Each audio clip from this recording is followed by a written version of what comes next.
प्रगट हो मैं भूमि पर, कुछ काल में आए। ब्रज में जाकर के बसो सभी देवगण राय, गोपी बाला रूप धरी रहो तहाँ तुम जाई। इस भांति भगवान श्री नारायण की मधुर तथा आनंदमयी वाणी को सुनकर के सभी देवतागण अति प्रसन्न हुए और पृथ्वी का सब शोक दूर हो गया। तब ब्रह्मा जी की आज्ञा अनुसार सब देवताओं ने भगवान की सेवा के हित ब्रज में जाकर के अवतार लिया और वे सभी गोपी ज्वाल बाल तथा ब्रह्मों के शरीर में वहां जाकर के निवास करेंगे। अणिमा लघिमा आदि सभी स्त्रियां वहां पर निवास करने लगी। सत्य धर्म धैर्य कीर्ति तथा श्री देवी भी वहां आकर विराजी। उस ब्रजधाम की महिमा का क्या वर्णन करूं। वह भगवान श्री वैकुंठनाथ का नित्य निवास स्थान गोलोक धाम ही हो गया। श्री सुखदेव जी बोले, हे राजा परीक्षित, जब ब्रज में सभी देवांगनाएं तथा देवताओं ने अवतार ले लिया, तब उन्हीं में यदुवंश के राजा शूरसेन मथुरा मंडल का राज्य करने लगे। उनके पुत्र वसुदेव जी हुए। राजा शूरसेन मथुरा मंडल का तथा शूरसेन मंडल दोनों प्रांतों का राज्य करते थे। मथुरापुरी ही यदुवंशी राजाओं की राजधानी थी। उन्हीं यादवों में भोजवंशी राजा उग्रसेन तथा देवक दो भाई थे। देवक ने अपनी सभी कन्याओं का विवाह राजा वसुदेव के साथ कर दिया। सबसे छोटी कन्या देवकी भी राजा वसुदेव को ही ब्याह दी थी। जब उस नवविवाहिता देवकी को विदा कराकर वसुदेव जी मथुरा नगर से जा रहे थे, उस समय अपनी चचेरी बहन को विदा करने के लिए उग्रसेन का बड़ा पुत्र कंस रथ पर बैठा करके रथ के घोड़े को काटने लगा। राजा देवक ने बड़ी धूमधाम के साथ देवकी को विदा किया। उसके दहेज में स्वर्ण के आभूषणों से सजे हुए 400 हाथी, 15 सहस्त्र घोड़े, 1800 रथ तथा 200 सुकुमार काफियां दी। विदाई के समय अनेक प्रकार की मांगलिक आवाजें बजने लगी। मार्ग में जब कंस अपनी प्यारी बहन देवकी को विदा करने जा रहा था, उस समय एक आकाशवाणी हुई कि जातु पहुँचावन चलो रे मूर्ख अज्ञान, बालक ताको आठवां अने तो को आन। हे मूर्ख कंस, जिस अपनी बहन देवकी को बड़े प्रेम से रथ पर बैठा करके पहुंचाने जा रहा है, उसी की 8वें गर्भ में जो बालक होगा वह तुझे मारने वाला तेरा काल उत्पन्न होगा, तुझे अवश्य मारेगा। कंस अति दुष्ट तथा राक्षस था। उसने आकाशवाणी सुनकर के तत्काल अपनी बहन अपनी म्यान तलवार से खींची और देवकी को मारने के लिए दौड़ा। वह भोजवंश का कलंक ही था। उसके पापों की सीमा नहीं थी। वह अपनी बहन के केस पकड़कर रथ से नीचे गिराने लगा। जब वसुदेव जी ने यह विभत्स दृश्य देखा, तब वे बोले, हे राजकुमार, आप भोजवंश के भी शिरोमणि हैं। आपकी वीरता तथा गुणों की सराहना सभी सूरवीर करते हैं। वीर पुरुष को स्त्री पर हाथ नहीं उठाना चाहिए। फिर भी यह तो तुम्हारी बहन है और अभी इसके हल्दी के वस्त्र भी नहीं उतरे हैं। ऐसे मांगल्यपूर्ण अवसर पर इसे मारना आपको उचित नहीं है। जो प्राणी जन्म लेता है वह मरता अवश्य है। शरीरांत होने पर जीव अपने कर्मानुसार पहले शरीर को त्याग कर दूसरे शरीर को ग्रहण करता है, किंतु जिस प्रकार मनुष्य चलते समय अपने पहले पैर को जमा करके तब दूसरे पैर को उठाता है, उसी भांति जीव भी अपने कर्मानुसार प्रथम किसी शरीर को प्राप्त कर लेता है, तभी इस पहले शरीर को त्यागता है। जिस भांति कोई मनुष्य जागृत अवस्था में राजा के वैभव तथा ऐश्वर्य को देखकर उसकी अभिलाषा के चिंतन में ऐसा घुल मिलकर एक हो जाता है तथा स्वप्न में उस ऐश्वर्य का अनुभव करके अपने को भूल जाता है और कभी कभी जागृत अवस्था में भी उन सुखों की कामना करके अपने इस शरीर को भूल जाता है। किसी दूसरे शरीर में तल्लीन होकर के त्रस्त हो जाता है तब पहले शरीर की मृत्यु और दूसरे शरीर का जन्म कहा जाता है। इसी प्रकार इसी कारण जो मनुष्य अपना कल्याण चाहता है उसको किसी से वैर भाव तथा द्रोह नहीं करना चाहिए, क्योंकि यदि वह द्रोह करेगा तो मरने के समय भी उसमें शत्रु से भयभीत रहेगा और मरने के बाद भी परलोक में भयभीत रहना पड़ेगा। इसलिए हे राजकुमार, यह तुम्हारी छोटी बहन पुत्री के समान है, इसके मांगलिक चिन्ह भी विवाह के नहीं उतरे हैं। ऐसी दशा में इसका वध करना किसी भी प्रकार से उचित नहीं है।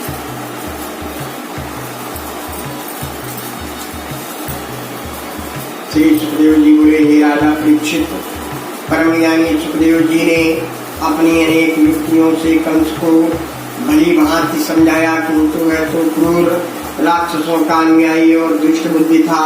उसने वसुदेव जी की इन प्रीत था मधुर बातों पर तनिक भी ध्यान नहीं दिया और वह देवकी के केस को पकड़े हुए दांत पीसता हुआ रथ से नीचे गिराने लगा। तब वसुदेव जी ने बड़े धैर्य और सहनशीलता से काम लिया। उन्होंने सोचा कि बुद्धिमान को चाहिए कि जिस भांति भी हो सके उस समय मृत्यु के अवसर को टाल दें, अपनी अनेक युक्तियों का प्रयोग करे। यदि फिर भी मृत्यु न टले तो प्रयत्न न करने का दोष नहीं रहता है। वसुदेव जी मन में अति दुखी थे, किंतु ऊपर से हंसते हुए बोले, राजन, यदि तुम्हारी हट उसे मारने की है तो मैं तुम्हें तुमसे एक बात और कहता हूँ कि आकाशवाणी ने इसके 8वें गर्भ से उत्पन्न बालक के द्वारा ही तुम्हारी मृत्यु बताई है। मैं इसके जितने बालक उत्पन्न होंगे वे सभी तुम्हें ला ला करके दे दिया करूंगा, तुमने मार सकते हो। इसके मारने से पाप के अतिरिक्त और तुम्हें कुछ लाभ न मिलेगा। वसुदेव जी के उत्तम वचनों को सुनकर के कंस प्रसन्न हो गया और अपनी बहन देवकी के केसों को छोड़कर बोला, हे राजन, आपने मुझे घोर पाप से बचा लिया है। उसने वसुदेव जी की बात को स्वीकार करके देवकी को मारने का विचार छोड़ दिया। वसुदेव जी अति प्रसन्न हुए, वे जानते थे कि समय को टालना ही बुद्धिमानी है।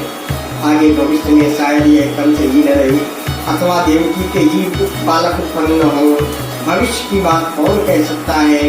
ऐसा विचार करके वसुदेव जी देवकी को अपने घर दिवा लाए। कुछ काल के पश्चात देवकी के गर्भ से बालक उत्पन्न हुआ, उसको लाकर अपनी प्रतिज्ञा अनुसार कंस को दे दिया। कंस ने वसुदेव जी की सत्यता को देख करके उस बालक को प्रसन्नता पूर्वक उन्हें वापिस कर दिया और बोला, आकाशवाणी ने तो ऐसा कहा था कि देवकी के 8वें गर्भ से उत्पन्न होने वाला बालक ही मेरा काल होगा। तब वसुदेव जी उस बालक को लौटा करके अपने घर ले आए। उसी बीच में नारद जी वहां पधारे और कंस को समझाते हुए बोले, कंस, तुमने देवकी के उस बालक को लौटाकर अच्छा नहीं किया है, क्योंकि न जाने कौन सा बालक 8वीं गिनती में आवे। तब उन्होंने पृथ्वी पर रेखा खींचकर सब ओर से 8वीं गिनती कंस को समझाई। नारद जी की यह बात उस दुष्ट बुद्धि की समझ में आ गई और उसने तुरंत उस बालक को मंगवा कर मार डाला।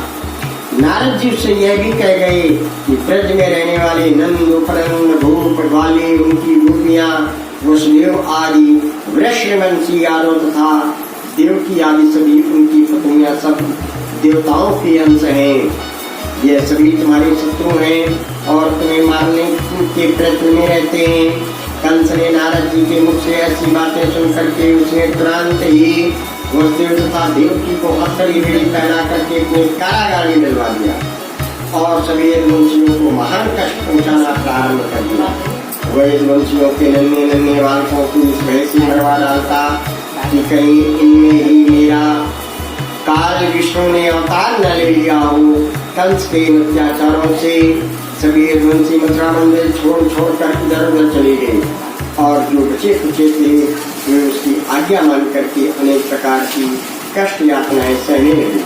वह कंस बड़ा बलवान था, उसने यदि भूष्ट था। अंधक वंश के राजा अपने पिता उग्रसेन को कैद करके स्वयं राजा बन गया। परीक्षित बोले, हे भगवान, नारद जी ने उस दुष्ट को ऐसा उपदेश क्यों दिया? तब श्री सुखदेव जी बोले, राजन, उस कंस से और भी अधिक अत्याचार कराने के लिए ताकि भगवान नारायण शीघ्र ही अपने भक्तों की रक्षार्थ इस पृथ्वी पर जन्म लें। इसी कारण नारद जी ने ऐसा किया था। दूसरा अध्याय, भगवान श्री का देवकी के गर्भ में प्रवेश करना तथा देवताओं के द्वारा स्तुति करना। इंद्र देवकी के बसे आय विष्णु भगवान, ले प्रभु का नाम सुर, स्तुति करत महान। मथुरा का राजा कंस महाबली था और दूसरे मगध की राजा जरासंध की उसे सहायता मिलती रहती थी। तीसरे प्रलंबासुर, बकासुर, चारों, त्रावर, तगासुर, मुष्टे, कनिष्ठासुर, दिवेन्द्र, पूतना, केसी, धेनु, बाणासुर, भौमासुर आदि सभी दैत्य तथा राक्षस उसकी सहायता के लिए हर समय तत्पर रहते थे। इनकी सहायता से वे वंशियों को मारने लगा। यदुवंशी कंस की डर से भागकर कुरु, पांचाल, कैकेय, साल, विदर्भ, वृषभगिरि तथा कौशल आदि देशों में जाकर छिप गए। जो लोग उसके राज में रह गए वे सभी इच्छानुसार उसकी सेवा करने लगे। जब कंस ने देवकी की 6 बालकों को मार डाला तब 7वें गर्भ में भगवान शिव जी जिन्हें अनंत संकर्षण आदि नामों से भी कहते हैं, देवकी के गर्भ में पधारे। देवकी को उस समय स्वाभाविक हर्ष होने लगा, किंतु कंस की भय से उसे दुख ही हुआ। जब भगवान ने देखा कि रघुवंशी कंस के द्वारा अधिक सताए जा रहे हैं, तब उन्होंने अपनी योग माया को विस्मरण किया। योग माया उसी का हाथ जोड़कर उनकी सन्मुख आई। तब भगवान नारायण बोले, हे कल्याणी, तुम ब्रज में जाओ और वहाँ पर देवकी के गर्भ में मेरे अंशावतार शेष जी पहुँच चुके हैं। उन्हें निकाल कर तुम रोहिणी के गर्भ में रख दो और स्वयं नंद बाबा की पत्नी यशोदा के गर्भ में स्थित हो जाओ। मैं भी अपने समस्त ज्ञान बल तथा पूर्ण कलाओं से देवकी के गर्भ में आ रहा हूँ। तुम वहाँ जाकर अनेक नामों से पूजी जाओगी। कोई तुम्हें दुर्गा, भद्रकाली, विद्या, वैष्णवी, कुमदा, चंडिका, कृष्णा, माधवी, कन्या, माया, नारायणी, ईशानी, शारदा, अम्बिका आदि नामों से पुकारेंगे। रोहिणी के गर्भ में स्थित बालक शिशु का नाम इस संसार में संकर्षण कहेंगे, क्योंकि वे देवकी के गर्भ से खींचे गए हैं। लोक कल्याण करने वाले होने के कारण राम कहे जाएंगे और बाणधारियों में श्रेष्ठ होने के कारण बलभद्र पुकारे जाएंगे। भगवान की आज्ञा पाते ही उनकी योग माया उसी काल ही उनकी प्रतिमा करके पृथ्वी पर आई और देवकी के गर्भ से उस बालक को निकाल कर रोहिणी के गर्भ में रख दिया। ये जानकर कि देवकी का गर्भ खंडित हो गया है, सब नगरवासियों को दुख हुआ। भगवान नारायण ने बच्चे के शरीर में व्याप्त होकर अव्यक्त हो व्यक्त होने की धारणा की। वसुदेव जी सूर्य के समान तेजोमय हो गए। भगवान के उस युद्ध में हंस को धारण करके देवकी ने गर्भ धारण किया। उस समय देवकी का श्री रूप में चंद्रमा के समान सात्विक सुख तथा आत्मस्वरूप हो गया। जो भगवान ने संपूर्ण विश्व को धारण करते हैं उनको आज माता देवकी ने धारण किया। जिस प्रकार